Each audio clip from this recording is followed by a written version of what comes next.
essentially that the neuroscience shows that when we experience positive emotion, so when our brain is at positive rather than at negative, neutral or stressed, essentially it outperforms. It's just better at everything it does. And Sonny Lieber-Mirsky, again, another infamous positive psychologist here, did what's called a meta-analysis. So she looked at hundreds of pieces of research from different areas of psychology from all over the world and found that this phenomenon absolutely to be the case. So we see, for example, when we have a brain at positive, we see, 31% increase in productivity. We see improved resilience. We see less burnout.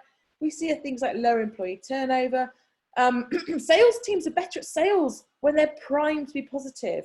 So on pretty much every outcome we'd ever want in our lives, our brain outperforms when it's in a positive state than when it's in a neutral, negative or stress state. And the study that I always love sharing here is a study that psychologists did with doctors, with GPs.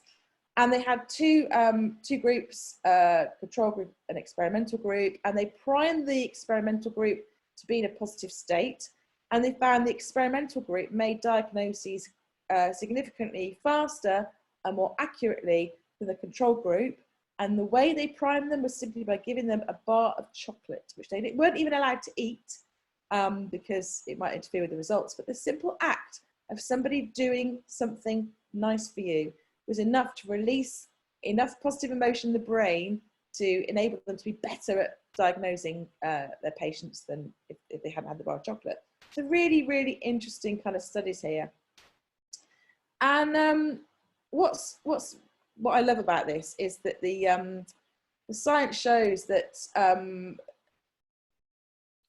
the reason that this happens, we've kind of able to do MRI scans now, the reason this is the case is that when our brain is in a positive state, so when someone does something nice for you, so maybe you look at a picture of Puppy, or someone drops off a loaf of sourdough on your doorstep and says, thought you could do with this, you look like you need some bread, Emma, or, someone does something nice for you, whatever it might be, or you look at a picture of Green Man Festival, or you're at Green Man Festival, whatever it is, when our brain is positive, what happens is it releases loads of dopamine, the neurotransmitter dopamine, and dopamine essentially is the neurotransmitter associated with that feeling of positivity. But what it also does is it switches on all the learning centers in your brain. So basically, when we experience positive emotion, our brains, from a neurochemical point of view, are just primed to be better at everything.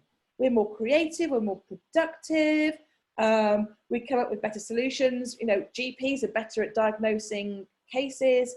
It basically enables our brain to be primed to be better at everything, which is why Sean Aker calls it the happiness advantage. But any thoughts on that, Justin? I'm sure that you're familiar with the research. I'm sure it's something that you'd advocate in the work that you do. Oh yes, so many thoughts, and you've expressed that. I think you do yourself a disservice, Emma. I think you expressed that really clearly, and you make a compelling case. One thing I will choose then is, because this is a resource we can share afterwards as well, along with the Sean Aker talk, is the lovely video clip of Tim Minchin doing his, I don't know if you haven't seen it, it's fantastic. So the Australian comic Tim Minchin is invited back to his former university as an alumni to give a talk on, success. Yeah. And that slide you have about we're getting it the wrong way around, so you are positive, then you work harder, then you get success, is exactly what he says. He describes it lovely. He says, I don't have a plan. I'm not thinking ahead. He said, what I'm doing is I'm just get busy doing what I'm doing right now, finding the fun in it, the challenge in it, focusing on that.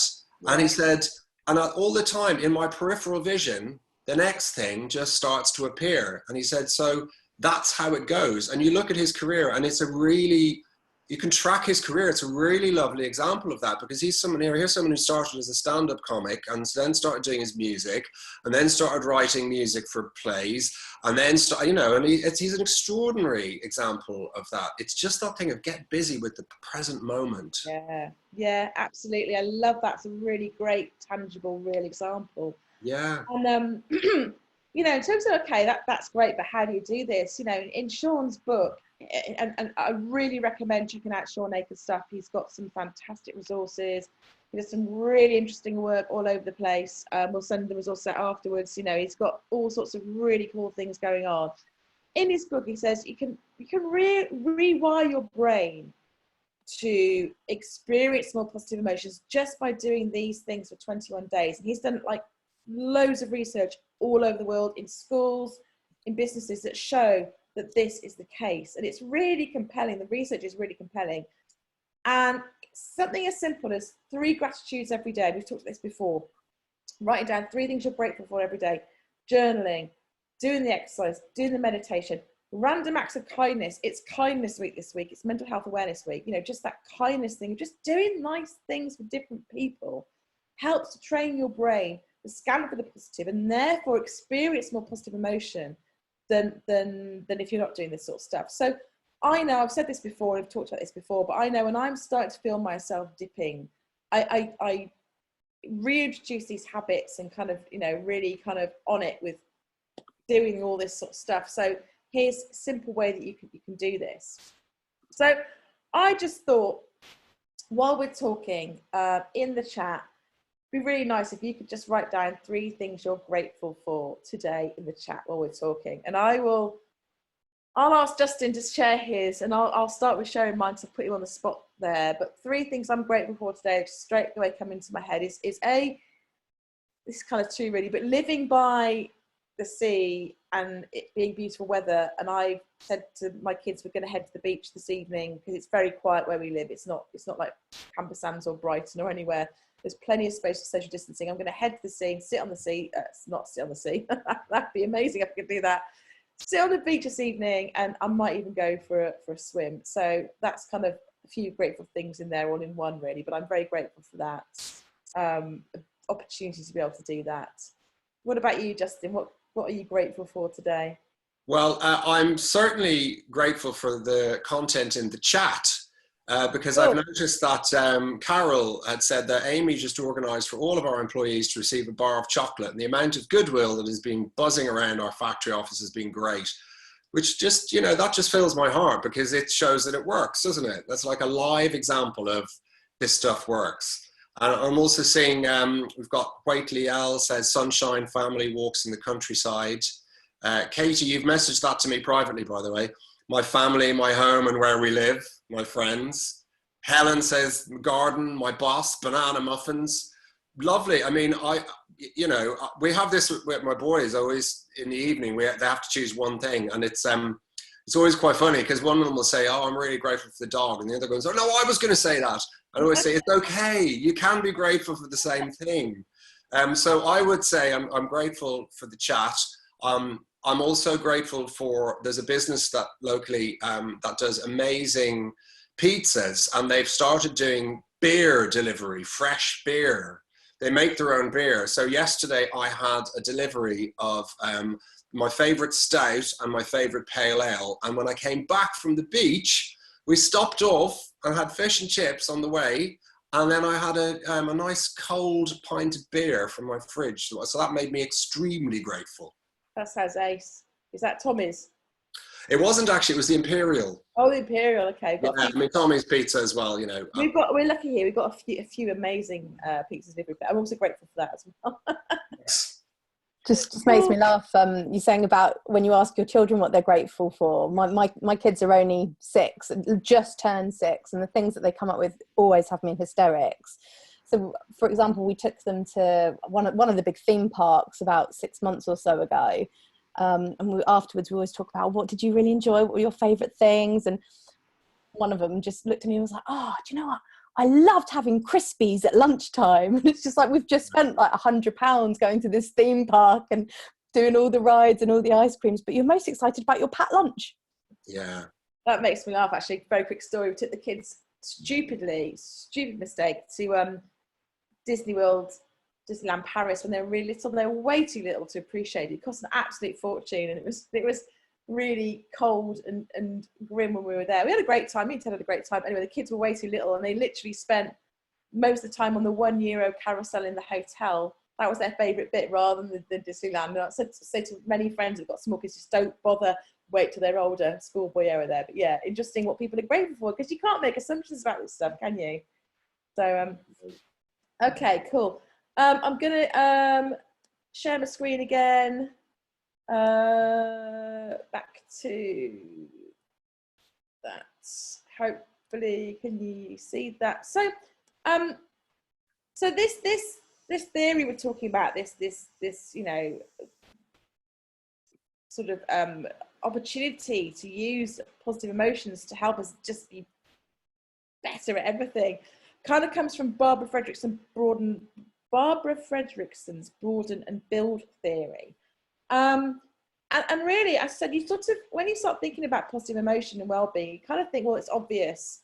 And I said that science works a slightly different way, in that it's actually positive emotions that focusing on them that allow us to sort of widen our world in a way that perhaps we don't appreciate when we first start talking about this. So what I mean by this is that, again, we've talked about this before on these calls, but, you know, when we're not in a good place, you know, we kind of get tunnel vision because we're just focusing on the pain or the trauma or just sorting ourselves out. And there's nothing wrong with that. Our brain needs to focus on that and kind of forget about everything else that's around that moment. But thinking about ways that we can actively practice and really, you know, enhance positive emotions. So it's something, again, it's a skill. It's something we can think about doing. We can switch off the news. We can do our gratitudes. We can practice meditation. What that does, it kind of opens up our mind. There's a whole load of neuroscience that sits behind this. It shows what's going on in the brain, but it sort of opens up our brain to be able to do all sorts of other things. It basically broadens our capacity. She talks about expanding the inventory of thoughts and actions, which is a kind of a classic psychologist speak. I wish they'd speak in more layman's terms, but it really just enables us to just broaden our thinking and opens our world. There's a lot of research around the way, you know, positive emotions enable us to be much more open to what's going on, that periphery that you talked about, Justin. So this is what we're talking about here. And by opening our world and experiencing positive emotions and opening our world through what's going on in our brains, it then gives us this advantage to build different skills, to be more creative, to be more productive. If you're a salesperson, to sell more, whatever it might be. And what happens is we experience this personal transformation, this growth, and it becomes a virtuous circle. So then we experience more positive emotions. So it just kind of, you know, it really kind of expands everything we're talking about here. Rather than kind of shutting things down, it expands it all. So that's really what she's talking about in the broaden and build theory. So if you're interested in the kind of the science behind this, I, you know, recommend checking out Barbara's stuff. And she's done a few great talks as well. But this is kind of the science that sort of explains what's going on. And some of you might be familiar with this, the positivity ratio. Again, so sometimes it's called the Lasada ratio. What the research has shown is that we kind of need 3 lots of positive to 1 lot of negative to stand a chance of doing this kind of broadening and building thing, which is why we say switch off the news. We're not saying ignore the news. We're not saying do the Pollyanna approach and forget about the negative stuff at all. It's part of life. This is all about balance. What we're saying though is that we need to really kind of make concerted effort to focus and scan and notice the positive, because the 3 to 1 is what you need to sort of help you do this kind of broaden and build piece. So again, some really interesting science that sits behind this, which I haven't got time to go into today, where they've kind of shown you know, why this is the case and why you need kind of 3 to 1. And excuse me again, we'll send out some links afterwards, but it's a really cool diagnostic tool on Barbara's site where you can actually fill out some questions. Psychologists love our questionnaires, don't we? You can fill out some questions and find out what your positivity ratio is and see if you're kind of hitting this magic number of 3 to 1, or if you need to do some more work to get some more positivity in your life. I have been, every time I felt a bit low over the past few weeks, I've been putting on, I don't know if you guys have seen it, the lockdown concert thing that Elton John did, I'm Still Standing, and it's just one of the funniest things I've seen in years. Every time I put it on, I just wet myself laughing. So I've actually been using that to get some more positivity in my life. Probably not that kind, really, laughing at Elton, but I'm sure he can cope with it. He's a pretty cool guy. He won't mind me laughing at him. But just every time I look at it, I'm just crying with laughter. I've got a few like Gavin and Stacey clips I like watching as well. So just find some way to get some more positivity into your life. Again, Justin, have you got any thoughts on that? Something you've come across before, this positivity ratio? Yeah, I have. I mean, just to echo your thoughts about the Elton John, I mean, oh my Lord, it is absolutely hysterical. But the positivity ratio reminds me as well of Dr. John Gottman's work into healthy relationships. And he has another ratio, which in terms of our interactions between each other in a relationship, the ratio for a healthy relationship is actually 5 to 1. So for every one negative interaction, a healthy relationship will have 5 positive interactions. And this is just like we always say, Ems, isn't it? This is something to start observing, really. It's not like you have to sort of suddenly make a list and go, right, what am I, all right, 1, 2, 3. The more principle is that, you know, what we need to recognize is that our brains, to a large extent, are naturally hardwired to look for danger and threat. You know, we've talked about this already. And so we also, not only do we tend to scan the horizon looking for the negative, but we also we commit more resources to processing negative thoughts. It makes sense because they're there to protect us. So it does take a little bit of, I like to think of, rather than trying to do more positive, is just watching out for when you're going down the negative route and thinking, maybe I don't need to go down that. You know, have a word with yourself. Absolutely. That's a beautiful segue, actually, as always, onto the next slide. So when you check out Barbara's stuff, if you do, she doesn't, what she talks about is the kind of a very kind of gentle, subtle approach to this. Being more positive isn't about kind of, I say, walking around going, yay, everything's great. She talks about this need to be authentic. You know, if you're having a tough time, you know, it's not trying to tell yourself, oh, everything's brilliant, because that won't resonate. You'll have massive cognitive dissonance and it'll be inauthentic, and it's not going to work. But the ways that we can create a mindset of positivity isn't just by thinking positive thoughts. It's by being more open, being more curious, being more appreciative, being kind of being real. So, you know, if you're having maybe a tough time or a bit of a bad week, or, you know, you're thinking, I'm struggling to think positively. We're not saying to go out and you know, make yourself have positive thoughts, but the sorts of things you can do is say, you know what, I'm not having a great week this week. A way that I can introduce more of a positive mindset is to be kind.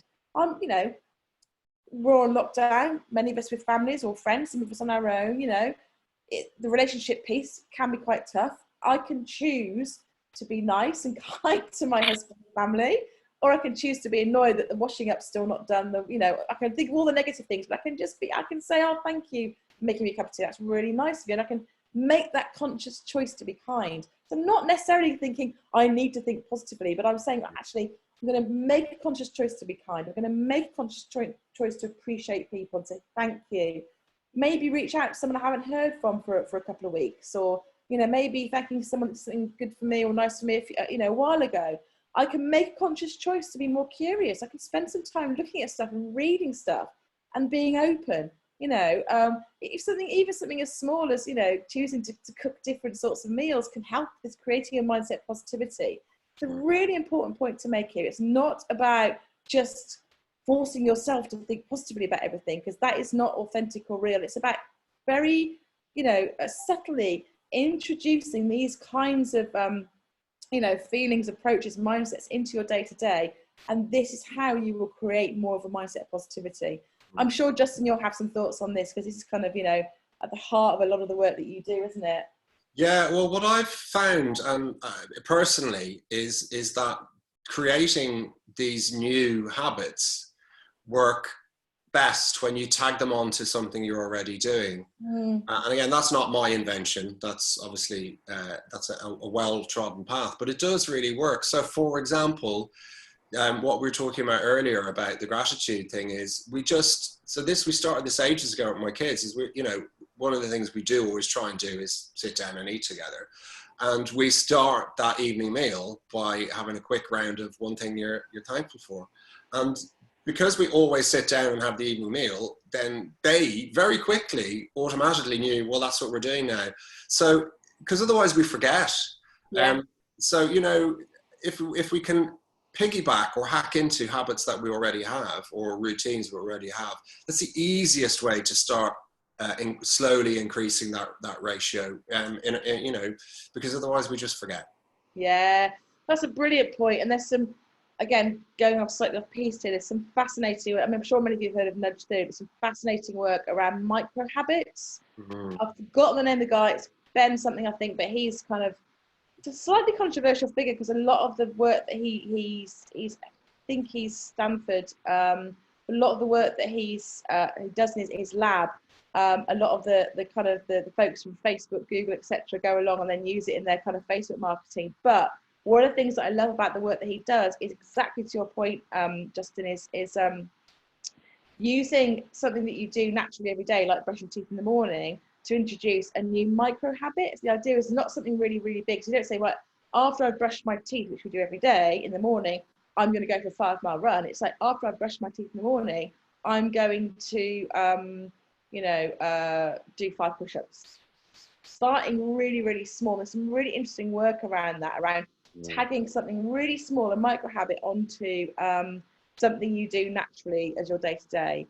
But that's well worth checking out. Maybe we could visit that in a few weeks' time. So yeah, interesting stuff. So just checking on time, we've got a few minutes left. So I think if we just wondering if we've got time to do this. This is an activity that I use. In fact, no, we won't do this today because I think it'd be good to do it properly, and we haven't got time to do it properly because we've talked too much. Sorry, but this is an activity I've been using for years, and it's an absolute. It's really, really powerful. It goes down really well. Everyone I use it with is, amazed at how well this works. And I've used this with really, really senior people in organisations all over the world, to frontline people, to people outside of work. And talking about introducing this idea of positive emotions, we first need to understand what makes us feel good. And outside of work, I think that's probably easier, but inside of work, people often lose touch with what makes them feel good at work, essentially.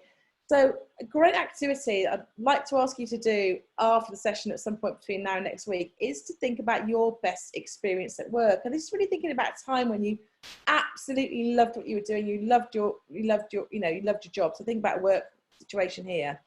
And what we do is, if we were together in a room, I'd ask you to take 3 minutes to tell your story about your best experience at work to your partner, and your partner to tell the story back to you, and think about how it felt, what was happening, what made it possible, why it was an amazing time.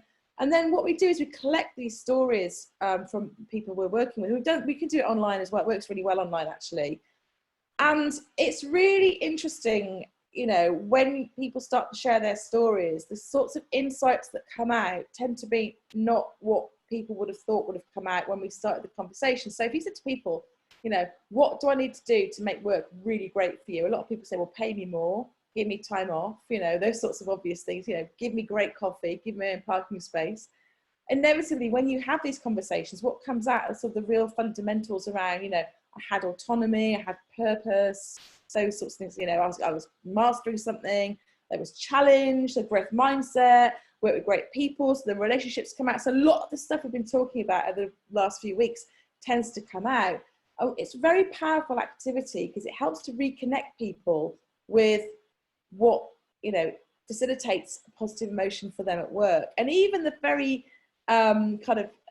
nature of doing this, actually asking people to do this in a situation, people sort of straight away the energy goes up, people start smiling, they're reliving those memories, and people often say, I've forgotten how it felt to experience that work. So it's a really great activity for understanding what gives you the feels, what helps facilitate positive emotion for you at work. So didn't quite get time to do that today, but I might revisit this in a few weeks and see if we've got time to do it, because it's a really, really powerful activity.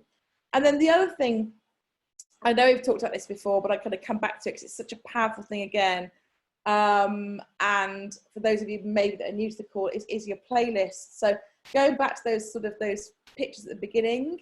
So what pictures, what activities make you or facilitate you experiencing positive emotions? It's Michael Frisch. I couldn't remember the name of the guy when he first introduced this. Michael Frisch talks about this playlist and put some examples there. You know, having that to hand and just building those habits into your life. So making time to read a book or to watch a funny film or to go see the sunrise or sunset or to go for a walk or take your dog for a walk or go to a gig. That won't happen for a while, but you know, go for a run, whatever it is for you, make sure that you plan time in to your day-to-day to do the stuff that enables you to experience positive emotions, because when you experience those positive emotions, you'll be better at everything that you do. So that broaden and build theory, you'll just be more effective, you know, you'll be primed to be more creative, more whatever it is you want to do, you'll just be better at it if you make time to do this stuff. So I know we've talked about this before, but I think it's such an important thing to do that I thought it was worth revisiting.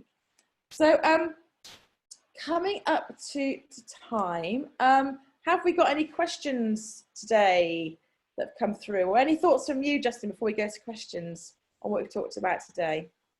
That just feels a very satisfying place to end, Emma. I think that was my personal reflection is that this was we're getting better and better at these workshops. I think that was I hope that for the participants that was a satisfying amount of input and reflection. And yes, so I won't add any more, is what I'm going to say. Okay, cool. And have you got any questions, Katie? No questions have come through. Okay. In that case then, thank you everyone thank you everyone for joining us. I can't speak today. I've lost the ability to speak. I need to go to something positive and that will help. No, this was positive though, actually. This has definitely helped my positive emotions flow on a Thursday lunchtime. So thank you very much for joining us. We really, really appreciate it. Any questions, get in touch. And next week, we're going to be covering meaning and purpose, the final pillar of the PERMA model. So next week's all about meaning and purpose. And then we're really hopeful the week after we're finally going to be able to bring you a mindfulness expert to do some mindfulness on the call, which would be really, really cool if we get to do that. So see you all next week. Enjoy the day and enjoy the bank holiday weekend. And we'll see you soon. Take care. Bye. Take care. Bye.